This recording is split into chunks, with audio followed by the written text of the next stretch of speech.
Verso 10, capítulo 4. Alegrei-me sobremaneira no Senhor, porque agora, uma vez mais, renovastes a meu favor o vosso cuidado, o qual também já tinhas antes, mas vos faltava oportunidade.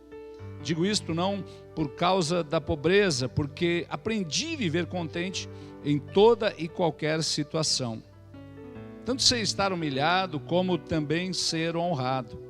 De tudo, em todas as circunstâncias, já tenho experiência, tanto de fartura como de fome, assim de abundância como de escassez. Tudo posso naquele que me fortalece. Segura aí. Tudo posso naquele que me fortalece. Você entendeu o contexto? Porque às vezes nós pegamos só a frase, tudo posso naquele que me fortalece. E aí a gente põe às vezes ideias na cabeça de fazer coisas que não são para nós. Às vezes a gente quer dar o passo maior que a perna. Vamos sonhar? Sim. Mas o pé tem que estar no chão. Existe algo da parte de Deus que, quando nós entregamos a nossa vida para o Senhor, nós precisamos nos submeter à vontade de Deus e ao governo de Deus. Então Jesus é o nosso Senhor, aleluia. Mas Ele precisa governar, além de ser o Salvador, Ele precisa ter o governo das nossas vidas. E não adianta nós nos compararmos, né, uns com os outros, porque há um nível para cada um que nós vamos andar sem que a nossa fé seja abalada. Quando você ora a Deus e diz assim, Senhor, a coisa mais importante da minha vida é a minha salvação. E aí você fala para Deus, Deus, o Senhor tem a liberdade para fazer de mim o que o Senhor quiser, para mim não perder a salvação. Você entende essa oração? Você consegue entender? Porque você está dando a autorização para Deus te travar em determinados momentos, para você não se perder, te segurar. Às vezes a gente compra um carro melhor, daí anda na rua já olhando por cima, já estaciona, só estaciona o carro daí e fica olhando para ver se ninguém vai arranhar, ninguém vai. Daqui a pouco nós estamos adorando ali, né? Então, se o nosso coração não está pronto para receber um carro melhor, uma casa melhor, é melhor que a gente não receba isso e fique na simplicidade, para que o nosso coração não se ensoberbeça. Você está entendendo? Então, você entregou sua vida para o Senhor. Seja feliz com o pouco, desfrute, aprenda a ser grato com o pouco, para que você entre em níveis maiores, níveis melhores, porque a prosperidade de Deus ela é diferente da prosperidade do mundo. Sabe, alguns anos atrás, um homem empresário lá de Balneário, ele se joga de cima de um prédio, era multimilionário, mas havia algo nele que faltou, que não tinha, que nós temos, que é a presença do Senhor. Então, se o Senhor achar por bem que estamos prontos para entrar em lugares de maior prosperidade, para você morar num condomínio melhor, uma casa melhor, ter um carro melhor, ok. Mas do contrário, entenda que você entregou sua vida ao governo de Deus. E muitas vezes Deus ele coloca ao nosso redor sebe de espinho, ou seja, cerca de espinho, para que nós não nos desviemos, para que a gente não venha sair do propósito. Então, o que é mais valioso para nós? Primeiro, a nossa salvação. Depois, a salvação daqueles que estão conosco. Principalmente os chefes de família, né? O pai, a mãe.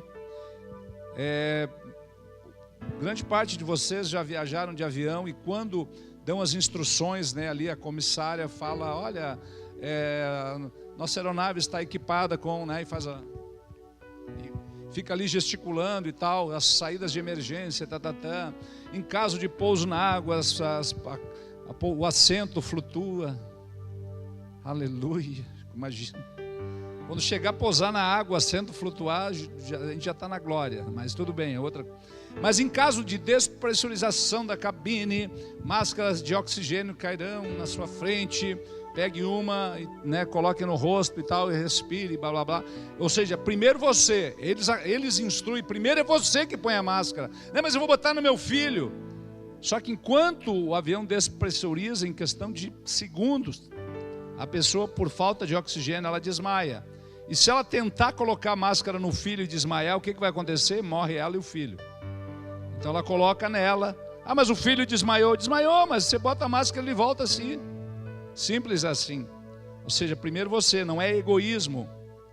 É um raciocínio lógico. Então, primeira salvação minha, para que a minha casa não se perca, porque a coisa mais importante, aquilo que nós vamos prestar contas diante de Deus, é a nossa família, não é os nossos bens. Você não vai chegar diante de Deus, Deus assim, eu tirei casa, tirei carro e tal. Não, Ele não vai nos cobrar dessas coisas, mas a nossa família. Nós temos responsabilidade. Ah, mas e meu filho está com 40, ele não quer saber. Ok, ele não quer saber, problema dele. Mas enquanto, como diziam os antigos, enquanto os pezinhos dele estiverem debaixo da mesa, quando estiver dormindo na tua caminha, comendo no teu pratinho, ele vai ter que ouvir, vai ouvir muito sobre salvação. E depois, se ele não quiser, você vai orar, vai interceder para que ele volte. Esse é o nosso papel. Não vai desistir nunca. Essa é a nossa oração. Então Paulo está dizendo, olha, eu aprendi a estar feliz no pouco, no muito. Porque quando nós muitas vezes dizemos assim, o Davi, o rei Davi diz que hoje estou velho, já fui jovem, nunca vi um justo, nem a sua descendência mendigar o pão. A gente acha que não vai passar por nesse. Não, Davi falou, está na Bíblia, não. Nunca vi um justo, nem a sua descendência mendigar o pão. Não quer dizer que não vai passar fome. O próprio Davi passou fome. Quando fugia do filho Absalão, ele passa fome. Paulo, homem de Deus, ele passou fome, passou frio, foi espancado, mas ele não saiu mendigando, ele confiou em Deus. Essa é a diferença do povo de Deus. Não é orgulho, mas você não vai chegar ao ponto de mendigar. Vai passar luta, talvez. Por quê? Porque os dias podem ser maus. Então quando diz tudo posso naquele que me fortalece, está falando que a gente pode sim desfrutar de coisas boas, mas também pode passar por momentos de angústia. E nós precisamos estar preparados para isso. Por quê? Porque a chuva vem para o bom, vem para o mal, a chuva vem para todos, assim como o dia mal vem. Então muitas vezes foi pregado, foi ministrado em algumas igrejas que o crente não quer passar por luta nenhuma. E aí quando vinha a luta, o que o crente fazia? Abandonava tudo. O pastor disse que eu não ia passar por luta. Então, por exemplo, agora, o pai da pastora Pamela está no hospital, sofreu um infarto. E aí é culpa de quem? De ninguém. A gente não precisa achar um culpado. Como o desenho da Alice, do País das Maravilhas, a rainha cabeçuda, aquelas, cortem as cabeças. A gente está sempre querendo cortar a cabeça. Quem é o culpado? Então a questão não é essa. A questão é nós sermos gratos com tudo que o Senhor nos tem dado, desfrutar de tudo aquilo com alegria. Você tem lá um Chevetinho 79, aleluia, glória a Deus. Como diz o pastor Ulisses, é o famoso pelo menos não está pé. E seja grato, porque daqui a pouco você pode estar com algum carro melhor. Então Paulo foi apedrejado, ele foi açoitado, foi espancado, foi prisioneiro, acorrentado, o navio que ele entrava afundava, ele ia se aquecer na fogueira, vinha uma cobra, mordia. Mas era brecha. Não era brecha. A cobra grudou na mão dele, Paulo chacoalhou, e todo mundo olhando para ele assim, meu Deus, esse homem aí deve estar com o diabo no couro, porque dá tudo errado para ele, o barco afundou, a cobra mordeu. Não, ele diz, tudo posso naquele que fortalece. Tudo posso. Você está entendendo? Tanto de fartura como de fome, assim de abundância como de escassez, tudo posso naquele que me fortalece. Todavia, fizeste bem associar-vos na minha tribulação. E sabeis também vós, ó Filipenses, que no início do Evangelho, quando parti da Macedônia, nenhuma igreja se associou comigo no tocante a dar e receber, senão unicamente vós outros. Paulo estava numa crise financeira, o ministério dele estava sem recurso, ninguém queria ajudar Paulo. Se fosse hoje, uau, Paulo, grande apóstolo, não, na época ninguém deu muita bola para ele, não, esse cara aí não vou muito com a cara dele, vai que ele começa a matar nós de novo. Eles tinham desconfiança dele. Só que o povo de Filipenses não. Porque até para Tessalônica mandasse, eles mandavam auxílio para quem tinha mais do que eles. Isso é prosperidade. Eles não estavam preocupados para quem vão mandar, vamos ajudar. Eles mandavam para quem tinha mais, vamos ajudar. Paulo pediu, vamos ajudar, é uma honra, é um privilégio. Paulo diz, eu não me preocupo com donativo, mas o que realmente me interessa é o fruto que aumente o vosso crédito. Ou seja, Paulo sabia que aquelas pessoas seriam muito abençoadas por coisas não necessariamente materiais, mas por coisas espirituais. Ele disse, eu não estou preocupado com a doação, eu vivo com tudo, com pouco, com nada, tudo posso, mas o que importa é o fruto da recompensa da parte de Deus, que eu sei que virá sobre vocês. Recebi tudo, tenho abundância, estou suprido, desde que Epafrodito me passou às mãos o que me veio da vossa parte, como aroma suave, como sacrifício aceitável e aprazível de Deus, a Deus. E o meu Deus, segundo a sua riqueza em glória, há de suprir em Cristo Jesus cada uma de vossas necessidades. Ora, o nosso Deus e Pai seja a glória pelos séculos dos séculos. Amém. Amém. Nós temos aprendido desde muito cedo acerca da bênção que é ofertar. Não se trata de valores, mas se trata de um coração desprendido. E eu aprendi muito com a Paty acerca de ofertas, porque eu nunca vi ela fazendo conta.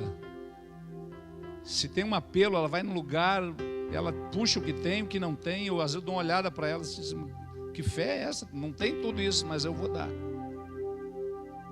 E sempre foi muito abençoada, ela sempre ganha muitas coisas, ela recebe presentes, ela vai nos lugares, vem a pessoa e diz, pastor, Deus mandou dar esse relógio. Ela já deu não sei quantos relógios, muitos relógios. E aí ela está no lugar, ganha um relógio, ela chega, olha que ganhei.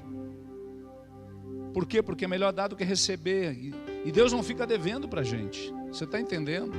Que a gente possa andar nesses lugares, porque nós muitas vezes somos governados pela terra e não pelo céu. Ah, mas há uma crise. Ah, mas agora a taxação. Gente,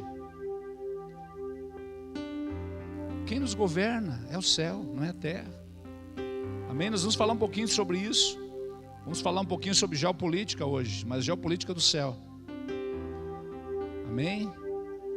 Então eu quero que você, com um sorriso de orelha a orelha, pega seu dízimo, a sua oferta.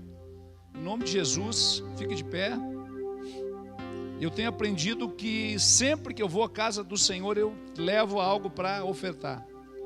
Onde eu vou pregar nas igrejas, eu oferto. Às vezes eu não recebo oferta, porque eu não vou por oferta, eu vou pelo propósito. E eu sempre oferto nas igrejas dos outros. Por quê? Porque é um princípio. É um princípio. Eu não vou na casa do Senhor sem levar nada. Não vou de mão vazia. Então não há ninguém tão pobre que não tenha nada para dar, e ninguém tão rico que não precise de nada.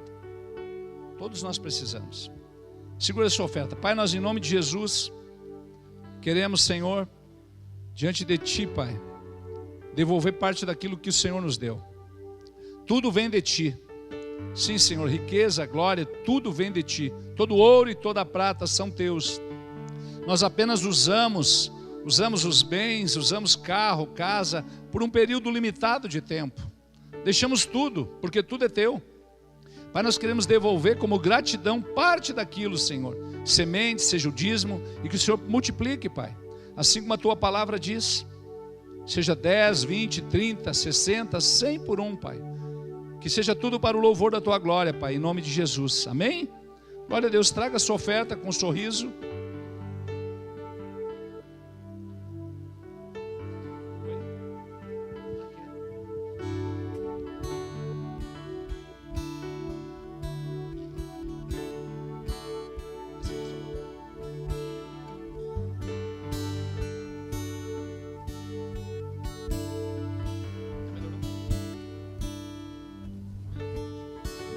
Dou-lhe uma.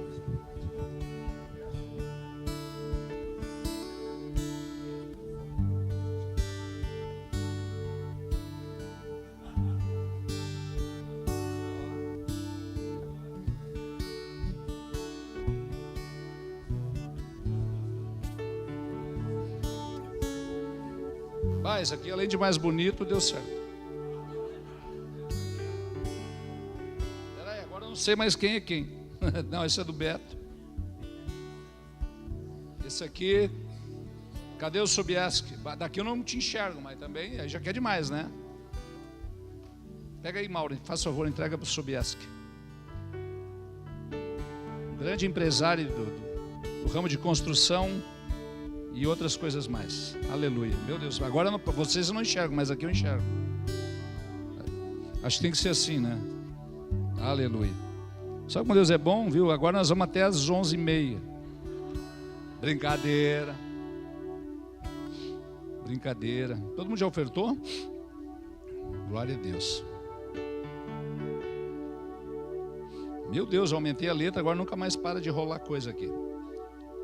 Abre sua Bíblia no livro de Apocalipse, capítulo 1. Agora eu vou pedir até minha Bíblia que está lá. Pati, alcança para mim.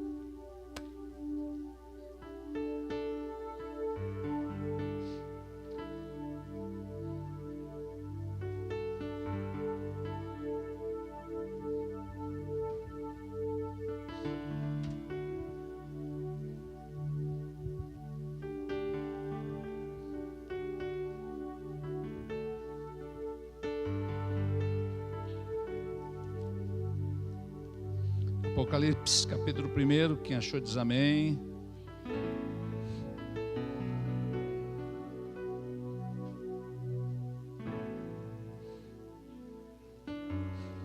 Para você entender o contexto, né, de Apocalipse, Apocalipse foi escrito lá pelo ano 90, 93, depois de Cristo.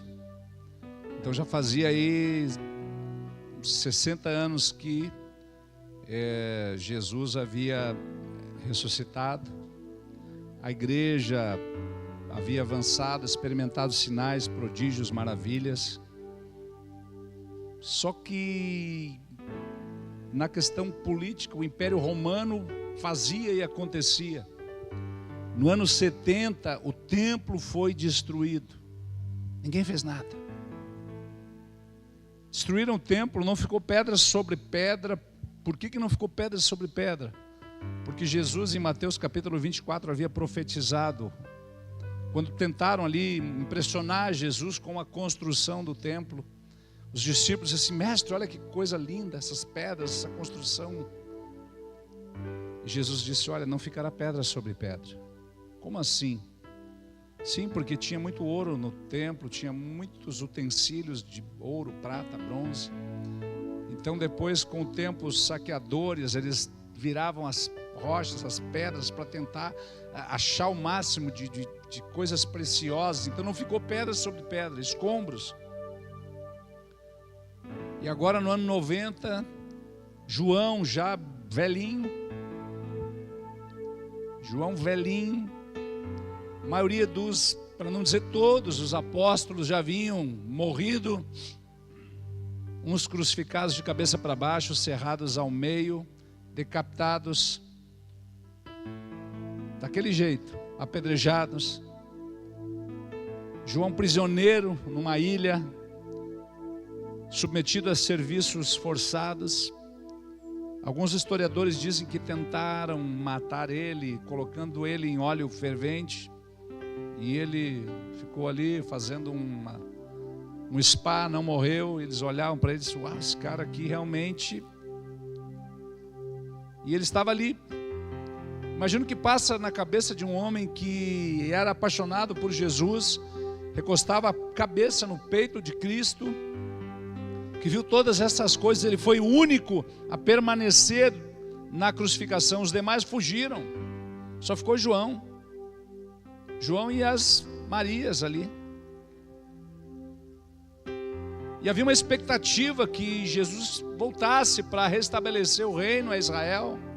Ele havia dito: olha, do mesmo jeito que eu subi, eu vou voltar. Só que nada aconteceu. E Roma estava de vento em popa, avançando, destruindo, perseguindo os cristãos. E de repente João, ele é chamado para um outro nível. O próprio Senhor Jesus chama João a um nível, ao terceiro céu. e João vê coisas inefáveis. E a maneira que João narra tudo aquilo que ele vê,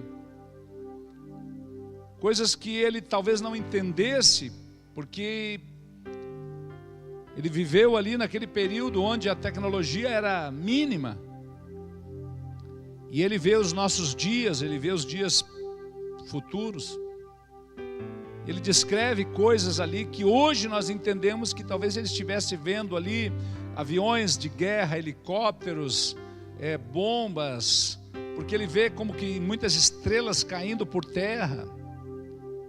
E uma estrela é muito maior do que a Terra, então se uma única estrela cai na Terra, a Terra desaparece, some, porque é milhares de vezes maior do que a Terra. Mas quando nós vemos vídeos dos ataques da Síria contra Israel, o Hamas contra Israel, as explosões, se quem olha o céu à noite parece como que estrelas cadentes, e talvez o que ele visse ali fosse algo semelhante.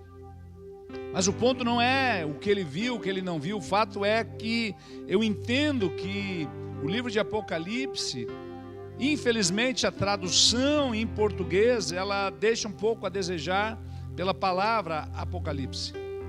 Porque nós automaticamente que vimos catástrofes na terra, a gente fala assim, não, isso é o Apocalipse, isso é o fim do mundo. Então quando nós lemos Apocalipse, nós pensamos assim, é o fim do mundo. Os antigos, né? Eu lembro que a minha avó dizia assim, os 1000 há de chegar, mas os 2 não há de passar. Essa é a maior verdade. A minha avó dizia, não vai chegar. E claro que a gente criança ali pelos anos 70, 80, olhava para 2000, meu Deus, a gente fazia cálculo, que idade eu vou ter no ano 2000. A gente fazia cálculo.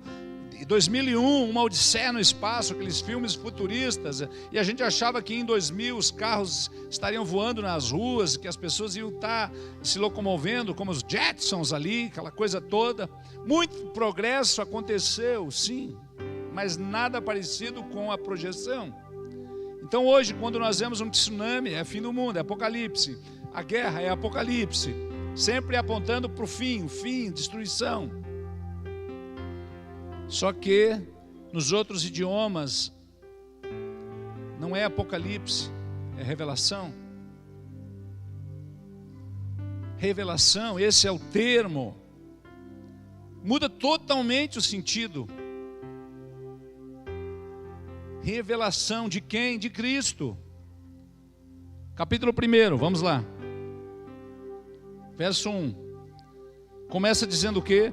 Revelação de Jesus Cristo, que Deus lhe deu para mostrar a seus servos as coisas que em breve devem acontecer, e que ele, enviando por intermédio do seu anjo, notificou o seu servo João, a qual atestou a palavra de Deus e o testemunho de Jesus Cristo quanto a tudo o que viu. Você está entendendo? Revelação de quem? Dos finais dos tempos? Não, a revelação de Jesus. E ele chama João.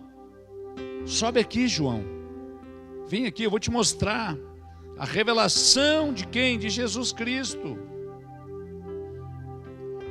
Então o Apocalipse fala da revelação de Cristo. Não é o final de todas as coisas, é o recomeço de todas as coisas. Por quê? Porque nós esperamos a restauração de todas as coisas por intermédio de Cristo Jesus. Então esse período de Gênesis capítulo 1 a Apocalipse 22, ou Revelação 22, seria melhor, é um período intermediário, um período onde a humanidade está vivendo uma transição. É uma oportunidade de que a humanidade se reconcilie com Deus. Por quê? Porque Jesus perdoou toda a humanidade. Jesus perdoou toda a humanidade. Só que nem todos se apropriam do perdão. E nós vivemos sim dias que apontam para dias de revelação. Não vamos longe. Algo aconteceu da pandemia para cá. de 2020 uma chave girou. E nós, seres humanos comuns, descobrimos que havia na política a esquerda e a direita. Porque até então nós votávamos em qualquer candidato. Olha, esse candidato é um cara bacana, vou votar nele, é legal. A qual partido? Nem sei, nem importa tanto. Mas ele é legal. Nós não entendíamos de partidos, não entendíamos de STF. O que é isso? É o tribunal lá. Quem é que é ministro? Não sei. É uns velhos lá de capa preta. Ninguém entendia nada. Hoje todo mundo sabe o nome de tudo, de todos. E o mundo, ele se divide. Hoje um mapa mundial, ele tem duas cores, esquerda e direita. E não havia nada disso.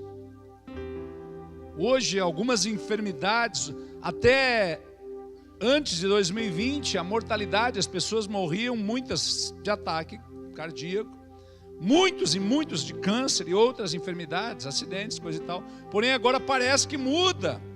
Está morrendo quase todo mundo do coração. Algo aconteceu. Coisas acontecem. Eu sempre fui muito envolvido com questões políticas. Eu fui sindicalista, eu fui filiado em partido político. Eu era muito atuante na política quando jovem.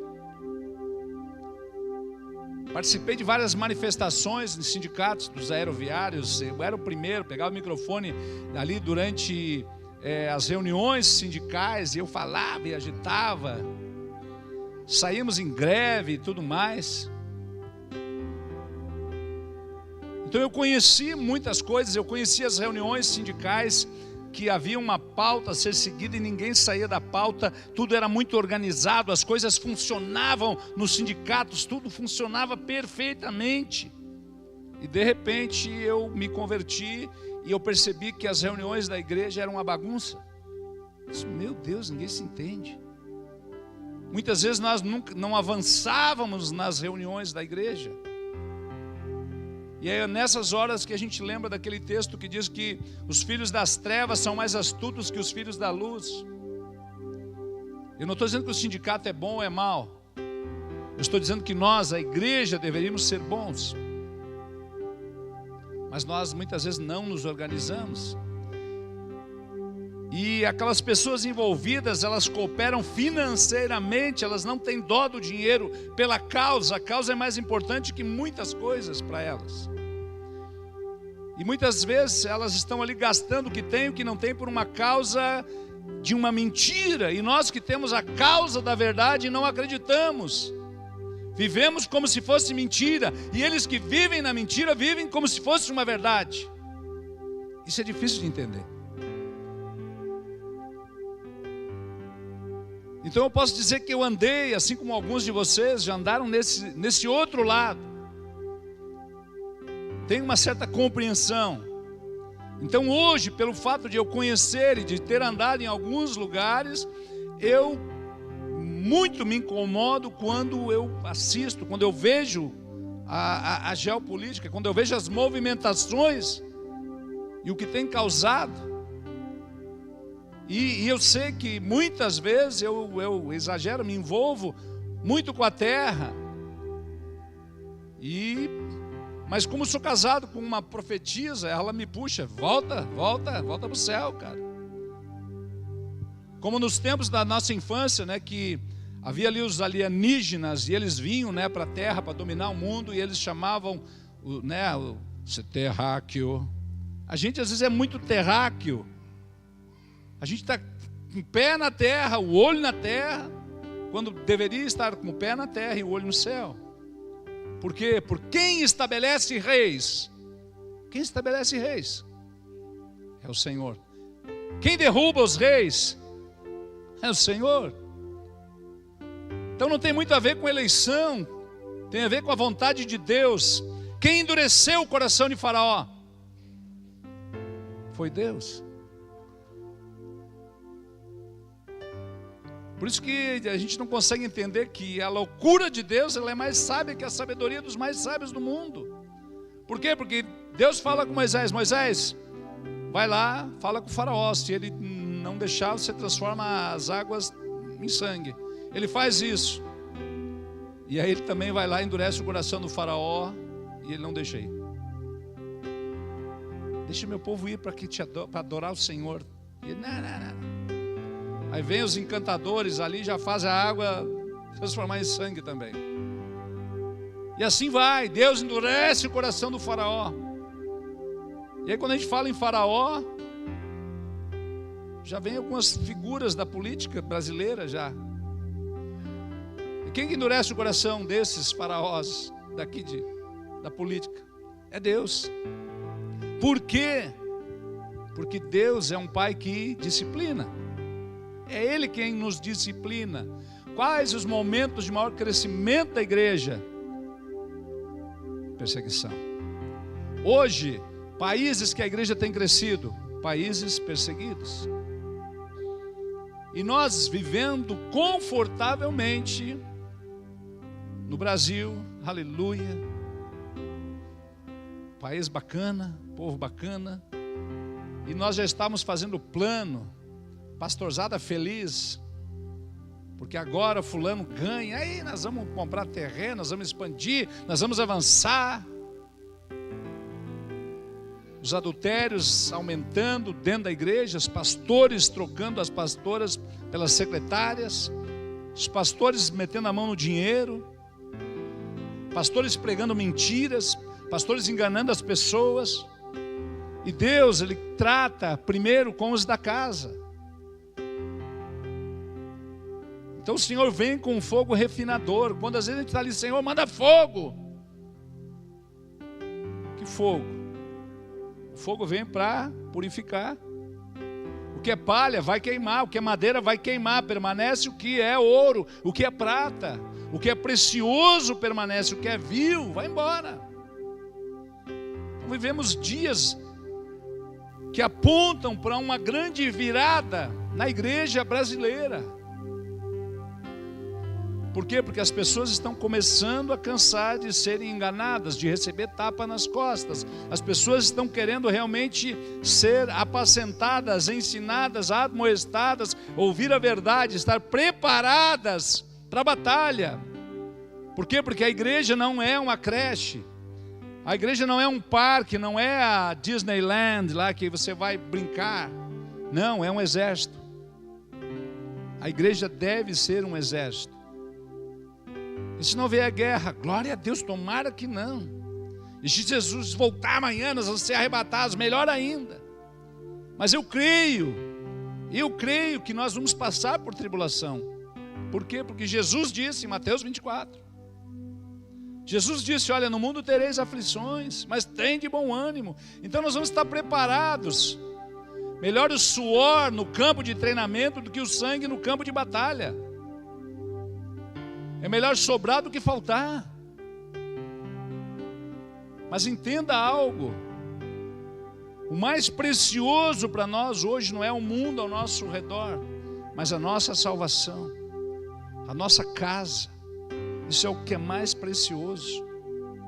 Entenda que quem morrer sem salvação vai passar a eternidade no lago de fogo e enxofre, ranger de dentes, choro, desespero.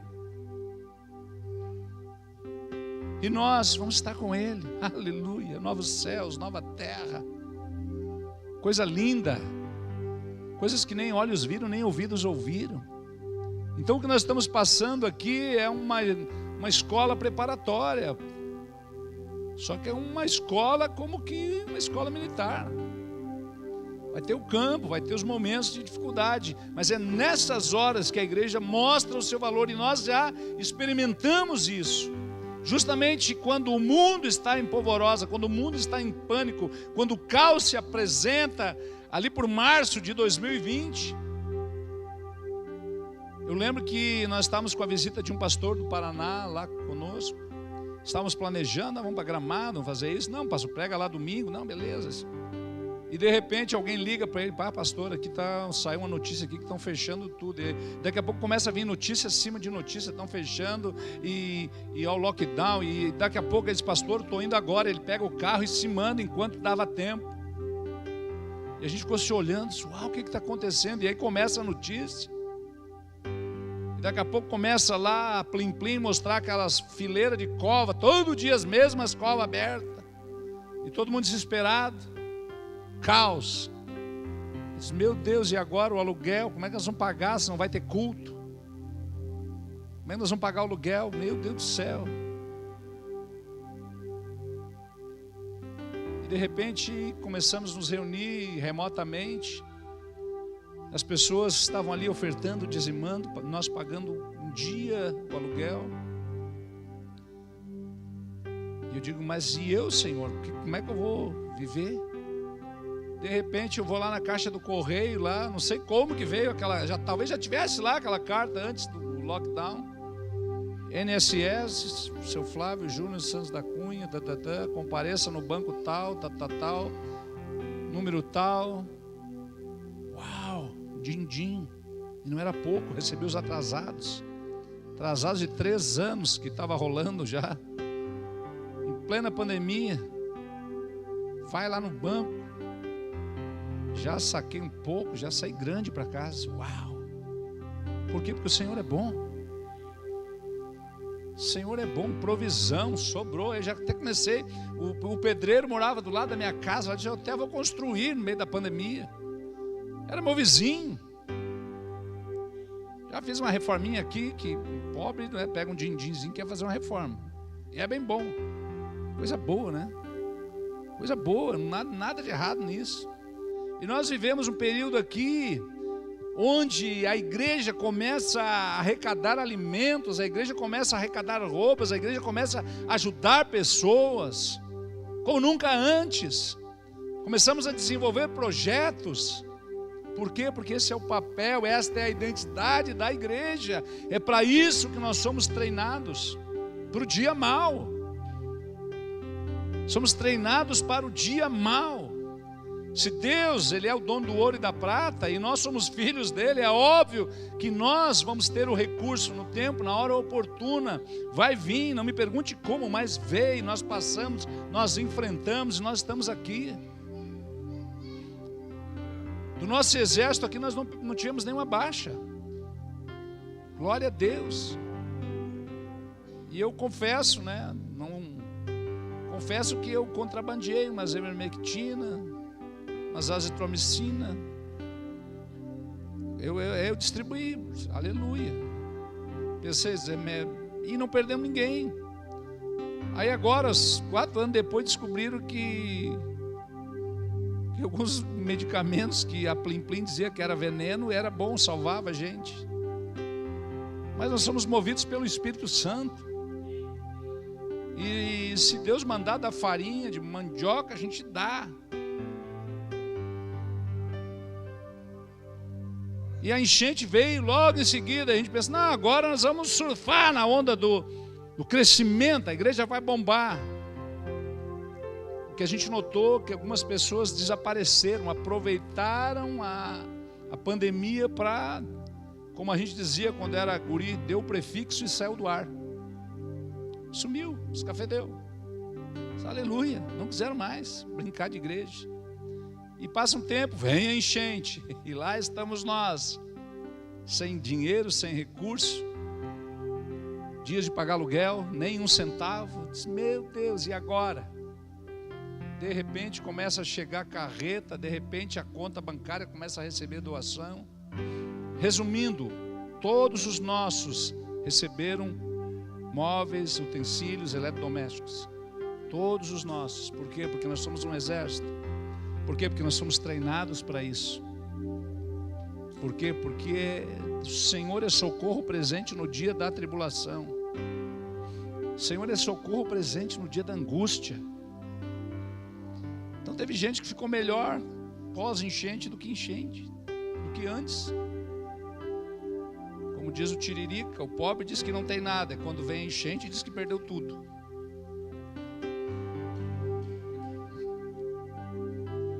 Mas nosso pessoal, todo mundo foi abençoado. Por quê? Porque Deus é bom. E nós mais uma vez nos tornamos o quê? Um centro de distribuição. Gente, a gente estava distribuindo. Uau! distribuindo. A gente não tinha nada, um centavo, e de repente nós estamos distribuindo. Chegava a carreta, saía, gente, tinha igrejas que não tinham dinheiro para o frete. Não, desde que a gente paga o frete. A gente pagava o frete e dava as doações para as pessoas. A gente passou um período aí, meu Deus do céu, como diz o pastor Ulisses, nós tínhamos tanta água, que se a gente abrisse as águas de uma vez só, aqui dava outra enchente. Era muita água. Até pouco tempo atrás ainda tinha, a gente ficou cuidando das datas de validade e foi liberando, né, o que dava. Isso aqui está perto de vencer, vamos liberar. Até pouquinho tempo atrás tinha água. O que eu quero dizer? Quer dizer que nós não sabemos o que vem pela frente. Está amarrado, pastor. Nós não sabemos. Mas uma coisa é certa: o meu Redentor vive. O meu Redentor vive e reina. E aquilo que nós chamamos de Apocalipse é nada mais, nada menos que a revelação de Jesus. É o processo para que nós cheguemos em algo melhor do que o jardim do Éden. Você está entendendo? Que nós estamos sendo preparados para algo maravilhoso. Então, nesse percurso, é um período ali que nós vamos passar pelo fogo, mas um fogo refinador, nos preparando. Mas qual a resposta que nós vamos dar no dia da adversidade, no dia da dificuldade? Qual a resposta que nós vamos dar, talvez, diante do desemprego? Vamos nos desesperar? Não. E se vem a perseguição? Mas não vai, porque nós somos cristãos. Não, eles estão matando dezenas no mundo inteiro. Países da África estão perseguindo o crente, estão fuzilando, estão queimando vivo, estão entrando nas igrejas todo dia. Mas não se preocupe que a Plim Plim não vai noticiar. Mas se você for atrás, portas abertas, se você for atrás de realmente de informação verídica, com meios confiáveis, que não são financiados pelos governos, você vai ver a verdade. Talvez sejamos expostos a alguma força. Nega Jesus. A gente talvez não, eu se vier eu vou, quer matar, mata, eu não vou negar. Mas e aí se aponta para um filho, como já aconteceu, temos relatos. Será que a nossa fé alcança? Paulo diz: tudo posso naquele que me fortalece. Tudo posso. Amém? Então aqui no versículo 4 do capítulo 1, aliás, versículo 3 do capítulo 1, né, diz: bem-aventurados aqueles que leem e aqueles que ouvem as palavras da profecia e guardam as coisas nela escritas, pois o tempo está próximo. O tempo está próximo.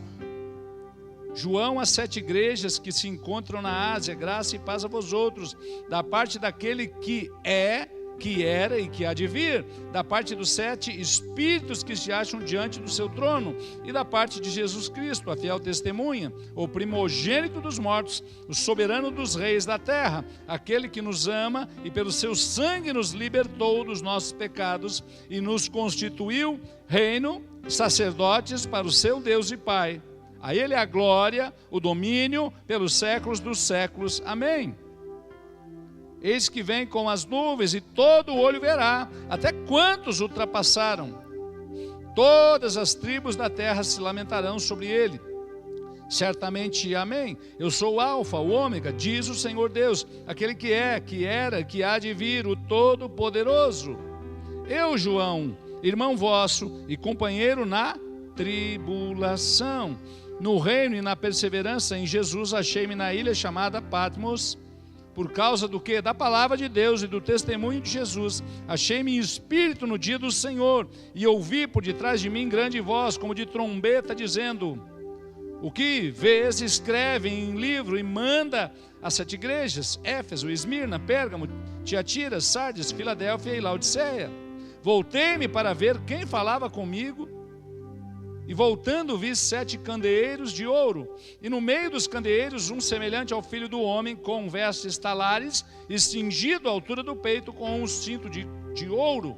A sua cabeça e cabelos eram brancos como a alva lã, como neve, os seus olhos como chama de fogo, os pés semelhante ao bronze polido, como que refinado numa fornalha, a voz como voz de muitas águas. Tinha na mão direita 7 estrelas, e da boca saía-lhe uma espada afiada com 2 gumes. O seu rosto brilhava como o sol na sua força. Quando o vi, caí aos seus pés como morto. Porém ele pôs sobre mim a mão direita, dizendo: não temas, eu sou o primeiro e o último. Aquele que vive esteve morto, mas eis que estou vivo pelos séculos dos séculos, e tenho as chaves da morte e do inferno.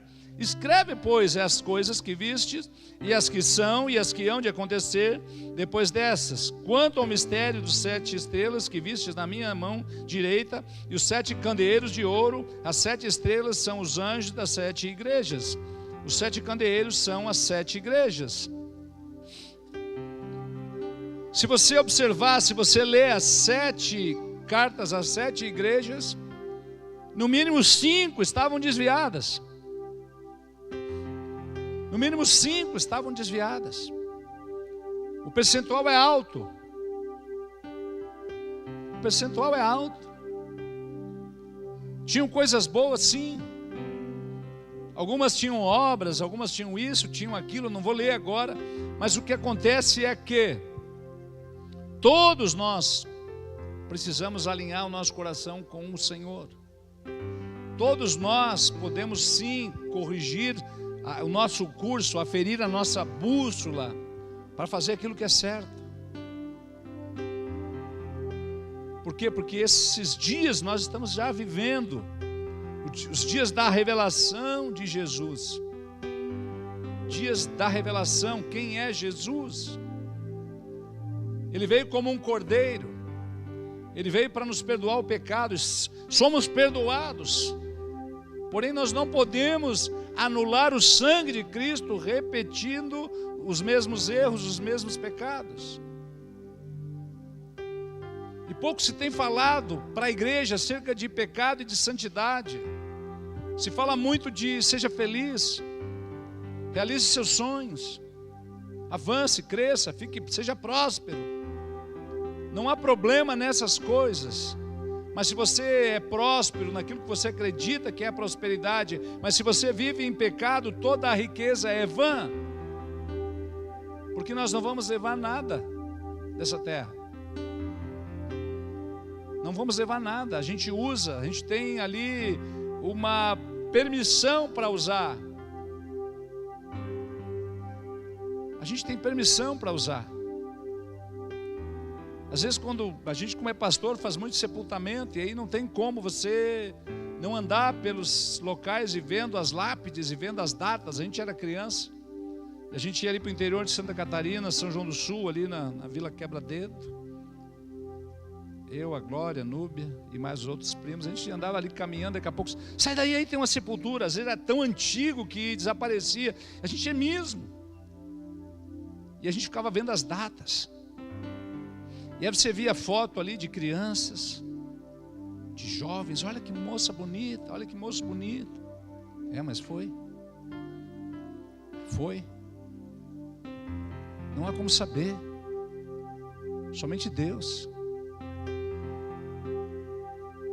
Jesus está para voltar, e para quem parte, Ele já voltou. Então nós muitas vezes nós colocamos toda a nossa força, toda a nossa energia nas coisas da terra, coisas que nós vamos usar por um período curtíssimo. E muitas vezes o defunto nem esfriou, os filhos estão brigando para saber de quem vai ser a casa. Não, a casa é minha, porque eu que cuidei dos velhos. Às vezes aquele filho mais novo, que fez uns 15 empréstimos na conta do pai, drogado, a casa virou um tendel, e aí a família, para não se incomodar, deixa aquela criatura morando ali. Eu que cuidei do pai, eu que fico com a casa. Acabou com todo o saldo do homem fazendo empréstimo, usurpando. incomodando. O velho morreu cedo porque o filho incomodou tanto. E aí ele quer a herança. E aí aquele que quer a herança, pega a herança, daqui a pouco é ele que morre. E aí já não tem mais nem para quem deixar, porque não fez nem família, só incomodou. E aí fica tudo. Para quem? Para o sobrinho, sei lá para quem, mas ninguém leva nada. Como diz aquela canção, né? Onde estão os outros reinos grandes? Grandes reis, Alexandre o Grande, Nabucodonosor, César, não sei mais quem, meu Deus do céu, grandes reis, pó, tudo é pó. Agora quando você pensa, onde está Abraão, Isaac, Jacó, estão com o Senhor. Onde estão os discípulos? Estão com o Senhor. Onde estão aqueles que foram fuzilados na África, tantos países? Estão com o Senhor. É para lá que nós queremos estar, com Ele, com o Senhor. Então nós precisamos sim nos preparar. Por quê? Porque os dias estão próximos, está escrito. E as cartas, Deus ele começa dando uma elogiada. Não, realmente vejo o teu labor, teu trabalho, as tuas obras. Tenho, porém, contra ti. Então imagine se nós hoje recebêssemos uma dessas cartas. Meu Deus do céu. E Deus já tem, porém, contra ti, Mevan. A gente diz, uau. Então vamos trabalhar sempre para melhorar. Investir em uma vida correta, em santidade. O que pecava não peca mais, o que mentia não minta mais, o que roubava não roube mais, o que sonegava não sonegue mais, o que adulterava não adultere mais, o que assistia pornografia não assista mais. Porque pecados recorrentes, pecados conscientes, são pecados que você não vai ter o perdão, porque não há arrependimento. Arrependimento fala de mudança de vida, fala de mudança de direção. Conversão é mudança de direção. Então se você está com dificuldade em determinado pecado, procura ajuda. Procure um dos nossos pastores. Você homem, procura um pastor. Mulher, procura a pastora. Ah, mas eu não vou falar com a pastora Pati, ela é muito sisuda. Então procura a pastora Pamela, que também é sisuda.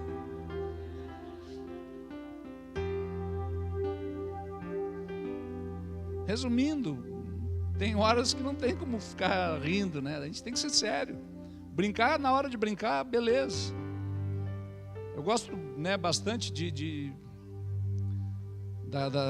daquela série que tem, né, de Jesus ali. Agora me fugiu o nome, como é que é o The Chosen, né? Porque ali é um Jesus mais light, mais descontraído. E eu imagino que Jesus era mais leve do que esse Jesus pintado pela religião.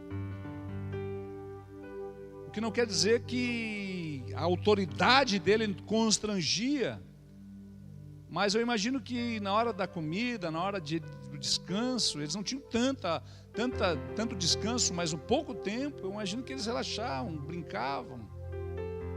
Por quê? Porque a Bíblia diz que a alegria do Senhor é a nossa força. E que os que confiam no Senhor são como os montes de Sião, que não se abalam, mas que permanecem para sempre. Então nós confiamos no Senhor. Nós não confiamos em carros, em cavalos, em partidos, em candidatos, em esquerda e direita, no centrão, mas no Senhor. Porque nós temos o governo que merecemos.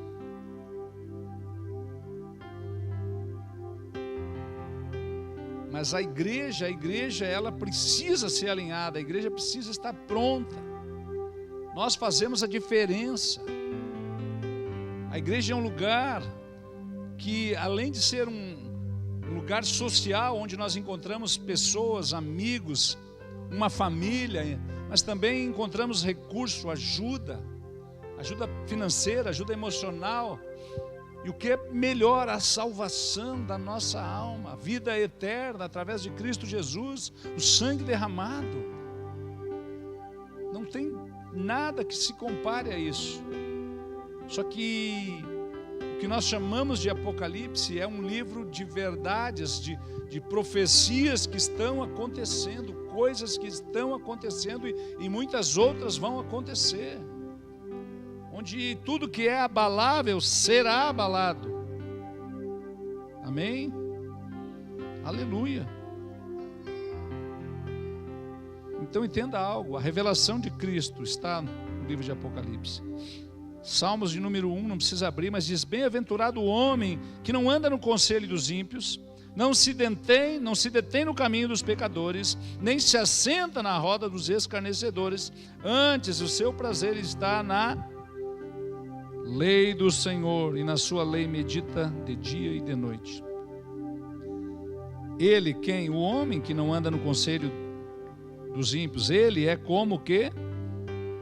Como uma árvore plantada junto à corrente de águas, que no devido tempo dá o seu fruto, e cuja folhagem não murcha, e tudo quanto ele faz será bem sucedido.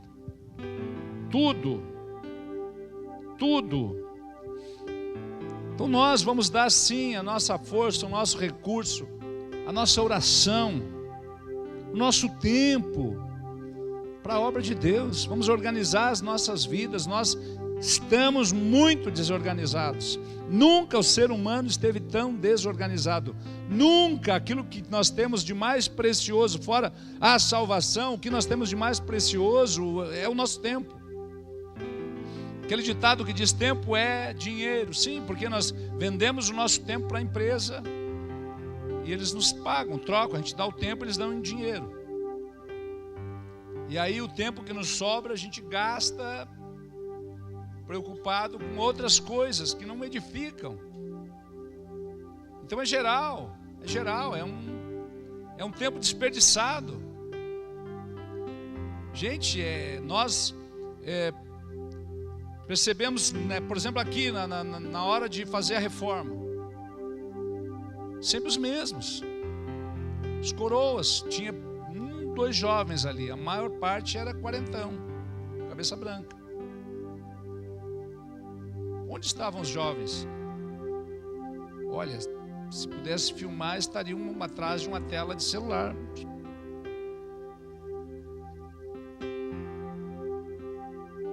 Então os meninos foram até 4:30 da manhã. Por quê? Porque tinha pouca gente. Então nós estamos queimando o nosso tempo com coisas que não edificam. Coisas que não edificam. E, gente, a gente é que nem o animal cevado. É que nem o peixe. Você põe a ceva. Que peixe que tem? É o grumatã. Vou botar milho aqui. Pega ali e põe milho. Debulha o milho. E aí tudo que é grumatã vem comer o milho ali naquele cantinho do rio.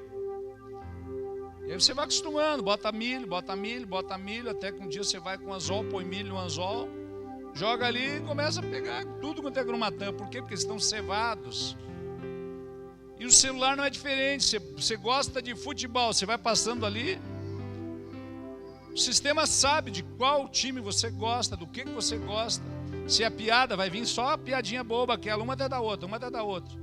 Se é política, vai vir só o partido que você gosta, as notícias que você gosta, aquilo que você quer ouvir. Não vai vir coisas que você não quer. Vai vir para aquele outro, vai vir para o da esquerda, vai vir para o da direita, vai vir para quem quer que seja somente aquilo. Por quê? Porque o logaritmo ali, ele faz a leitura.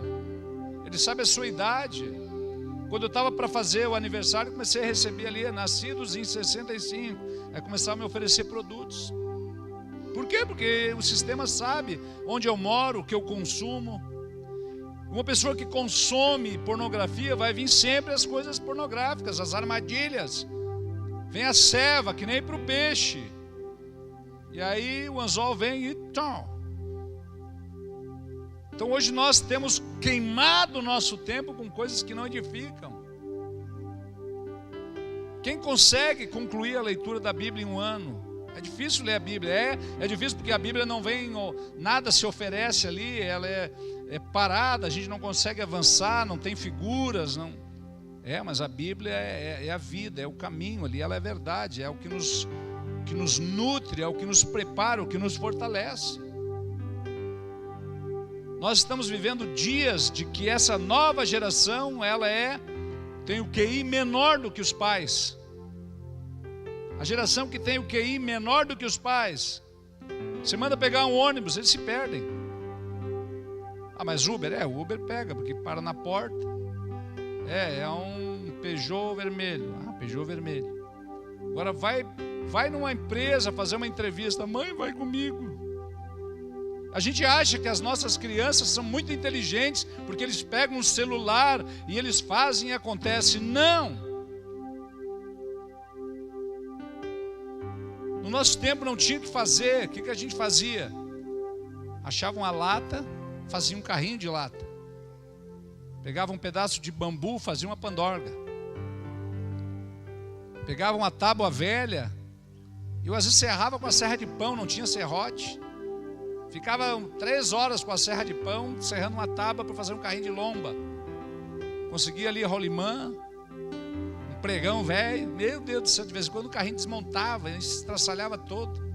Vinha para casa sem couro, no joelho, nas costas. E aleluia. Aquela geração ali desenvolveu os melhores engenheiros, os melhores projetistas, construtores. Essa geração ela é limitada a uma telinha. É limitada a uma telinha. E a gente acha que eles são muito, muito inteligentes. Mas se fizer um teste de QI, a maioria vai dar menos do que os pais. Estamos regredindo e emburrecendo. É tempo da igreja acordar. Desperta, ó tu que dormes.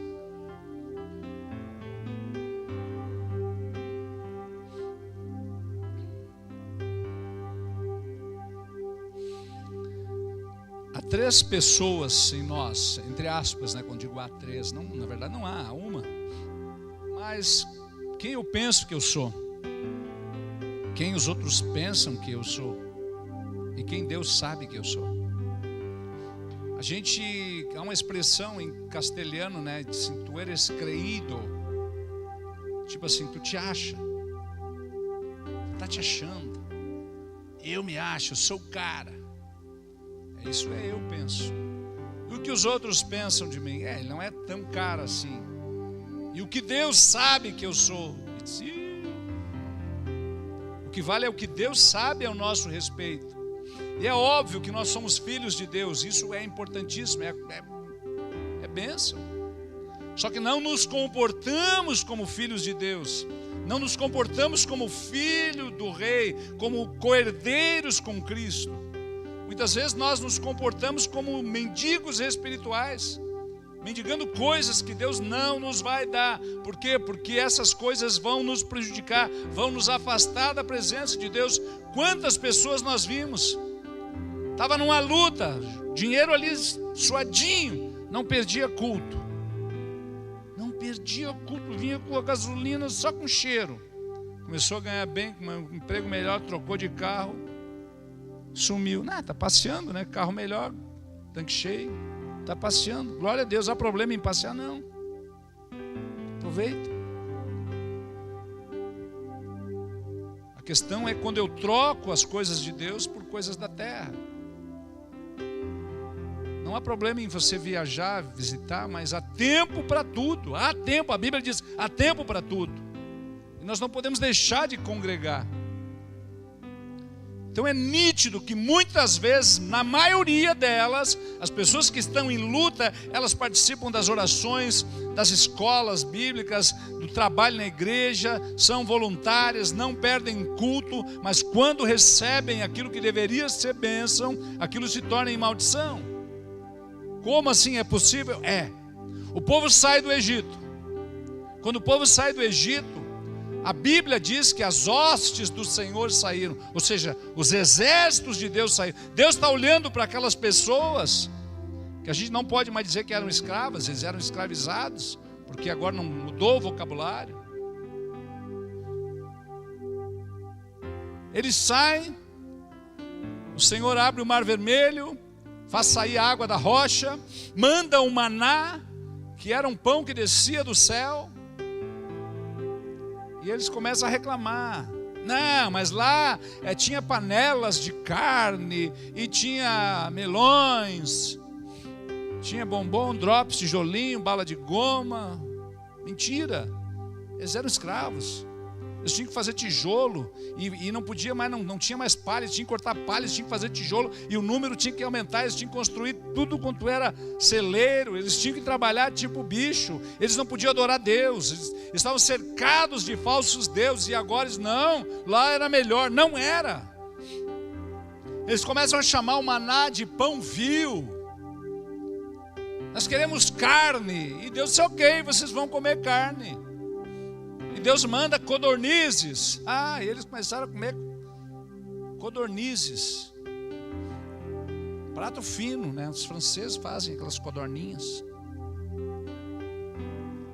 Só que veio o castigo de Deus sobre eles, pela murmuração. Morreram com a boca cheia de carne. Ou seja, aquilo que deveria ser bênção se torna maldição.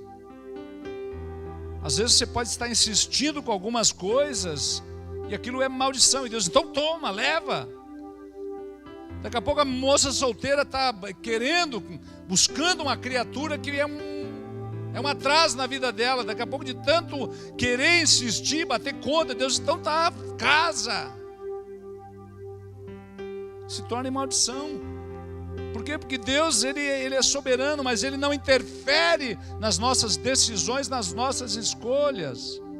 Nós temos o poder de escolha, mas entenda algo, que a resposta de Deus, ela vai nos dar paz, e muitas vezes vai nos doer, e grande parte das vezes vai nos custar algo, nos custa um posicionamento.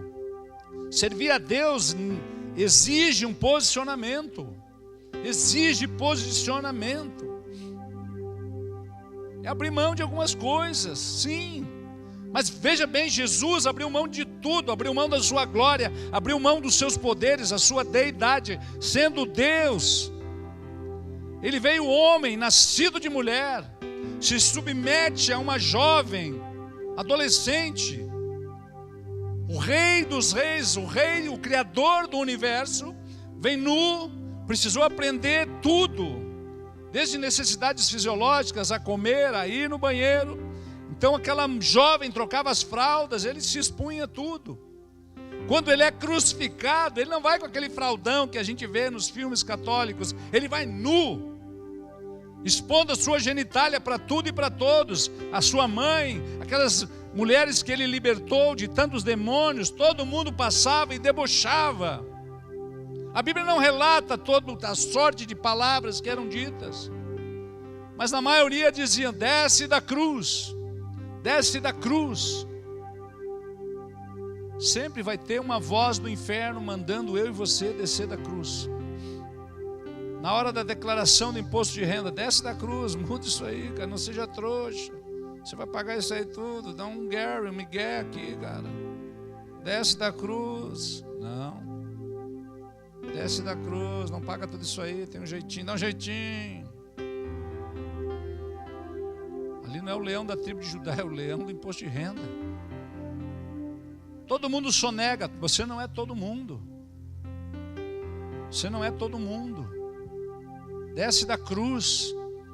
Olha só que mulherona ali, desce da cruz, vai lá. O que tem? Tem nada, você vai para o inferno infeliz. Só isso. Por 5 minutos de prazer, às vezes nem tanto, às vezes 2 minutos. E aí passa uma eternidade no fogo, no lago de fogo e enxofre. Bem feita, né? E pior que a gente está muitas vezes na igreja. A Bíblia diz, né, Apocalipse, que aquele que se suja mais, mas o que se santifique mais. Então nós que estamos nos santificando, vamos nos santificar mais. Todos nós somos suscetíveis ao pecado, mas nós vamos lutar até o último segundo. Vamos lutar, por quê? Porque o pecado está ali ao derredor, o Satanás está ao derredor, rugindo como um leão. Jesus está na cruz e de repente aquele ladrão, eu imagino que o ladrão do lado esquerdo de Jesus ficava ali dizendo, desce da cruz, não é Deus, não é o cara, não é o Messias, salva tu, salva nós. E o ladrão desse lado aqui, lado direito, ele assim, Cala a boca, velho. A gente é bandido, a gente merece estar aqui, mas ele não. Ele é santo, ele é bom. E aí, aquele bandido ali disse assim: Senhor, quando voltares na tua Basileia, quando voltares no teu reino, lembra-te de mim. Aquele ladrão se arrepende, ele tem a revelação de que Jesus é o Messias e que ele vai voltar para tomar posse de um reino. Ou seja, dos primeiros a ter a revelação acerca da volta do Messias, do reino, é aquele homem. Como que ele tem esta revelação? Eu imagino que em todas as horas de agonia, de espancamento, de tortura de Jesus sendo açoitado, espancado, escorraçado, há quem diga que Jesus foi mesmo abusado, porque era normal, prática dos romanos abusar dos prisioneiros, faziam horrores. Aquele outro bandido ali, ele olha e diz: mas esse homem tem algo diferente, eu acho que ele é o Messias, eu acho. Tem que ser, de alguma forma ele tem a revelação que quase ninguém teve. Pedro nega, os discípulos fogem, Judas trai, João permanece ao pé da cruz, é o único. O mais jovem permanece ali. Então nós vamos estar sempre sendo convidados a descer da cruz. Só que nós não vamos descer. Aquele que quer seguir ao Senhor, tome a sua cruz. Vós que estáis cansados e sobrecarregados, tome o jugo do Senhor e o fardo dele, porque o fardo é leve, o jugo é suave. Há um jugo, ou seja, uma canga. A canga fala de nós trabalharmos juntos em sincronia, só que é uma canga suave. Não é aquela canga de boi pesada. É suave, e o fardo ele é leve, mas vai ter um fardo e vai ter uma canga. Por quê? Porque é necessário para nos manter no trilho. É necessário. Nós não podemos estar soltos, desgarrados, não. A ovelha precisa de um aprisco, a ovelha precisa ser alimentada, cuidada, precisa de um bom pastor. Amém? Aleluia.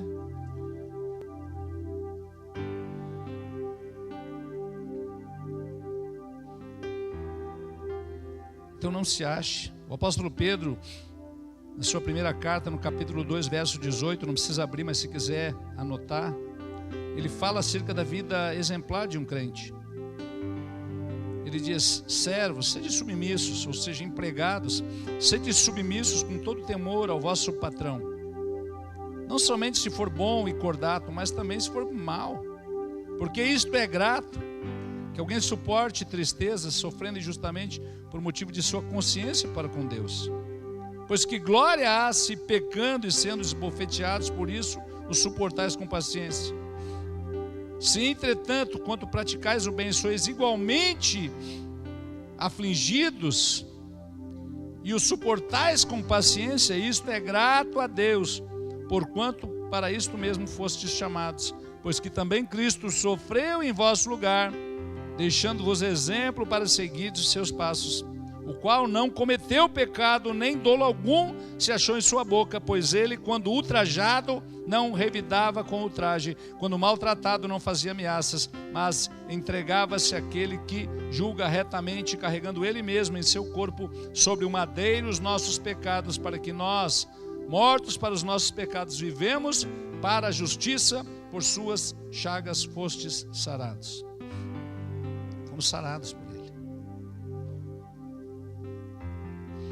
Para mim e para você, cristãos, o apóstolo Paulo escreve para Tito: porque é indispensável que o bispo, que o obreiro seja irrepreensível, como despenseiro de Deus. Nós somos despenseiros, nós carregamos a palavra de Deus, nós vamos liberar para quem tem fome. Não precisa conhecer a Bíblia de cor, mas é saber: Jesus te ama, isso pesa muito. Você vai ser usado por Deus no seu trabalho, na sua escola, onde quer que seja, na rua. Simples, Jesus te ama. Não arrogante, Gente, tem muito crente arrogante. Tem muito pastor arrogante, não irascível, não dado ao vinho, nem violento, nem cobiçoso, de torpe ganância, antes hospitaleiro, amigo do bem, sóbrio, justo, piedoso, que tenha domínio de si, apegado à palavra fiel, que é a segunda doutrina, de modo que tenha poder tanto para exortar pelo reto ensino, como para convencer os que o contradizem. Você está entendendo?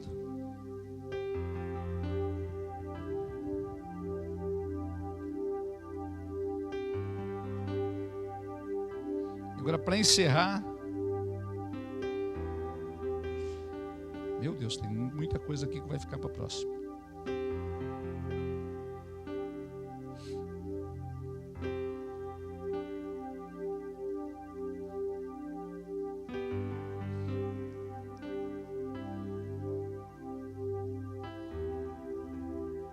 Timóteo capítulo 3, a partir do verso 1, se quiser anotar, diz assim: Sabe porém isto, nos últimos dias sobrevirão tempos difíceis, pois os homens serão egoístas, avarentos, jactanciosos, arrogantes, blasfemadores, desobedientes aos pais, ingratos, irreverentes, desafeiçoados, implacáveis, caluniadores, sem domínios de si, cruéis, inimigos do bem, traidores, atrevidos, enfatuados, mais amigos dos prazeres do que amigo de Deus. Meu Deus, essa é a lista. Esta é a pequena lista. Tendo forma de piedade, negando entretanto o poder. Você percebe que tem pessoas defendendo bandeiras, parece piedosas.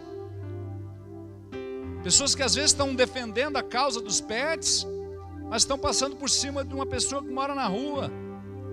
Pessoas que lutam apenas pelo seu interesse específico, mas que não estão nem aí para ninguém. Pessoas que falam em fazer o bem, mas que detestam todos. São arrogantes.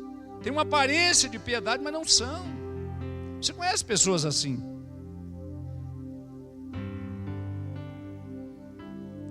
E continua o verso 6.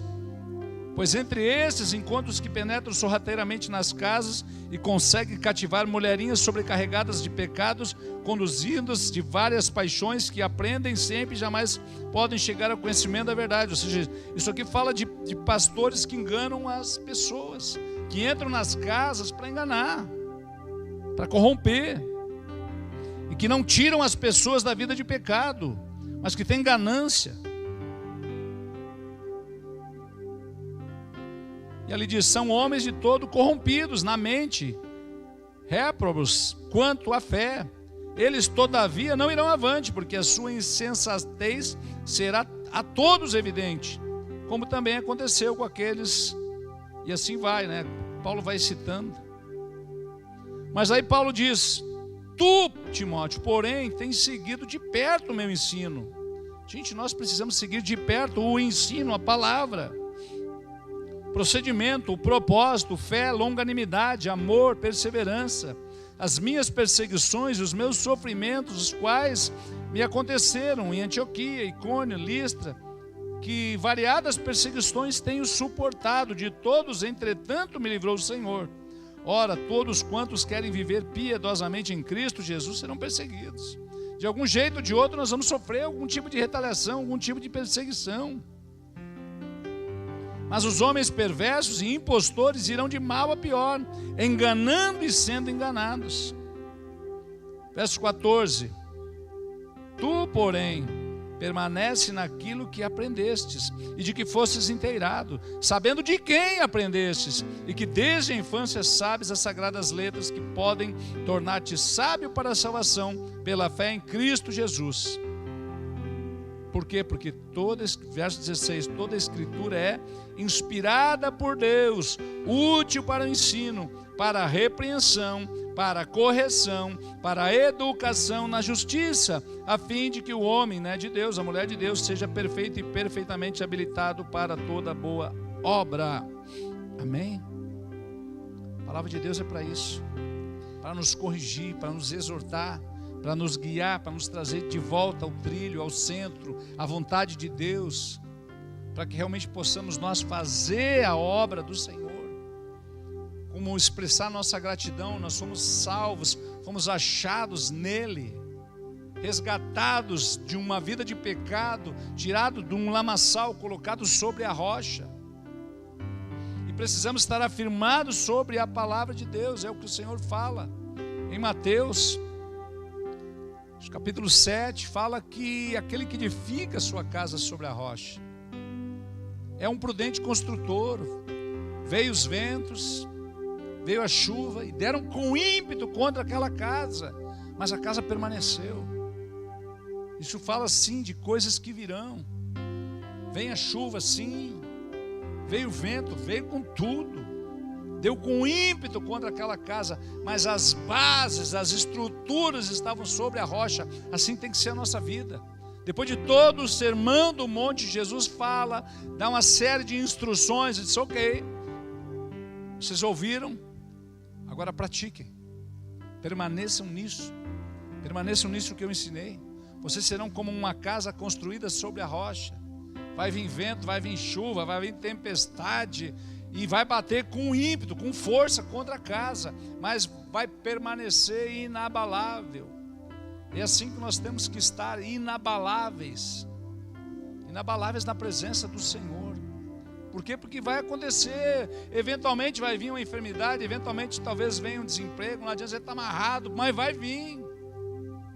Por quê? Porque no mundo tereis aflições, mas vamos estar firmados.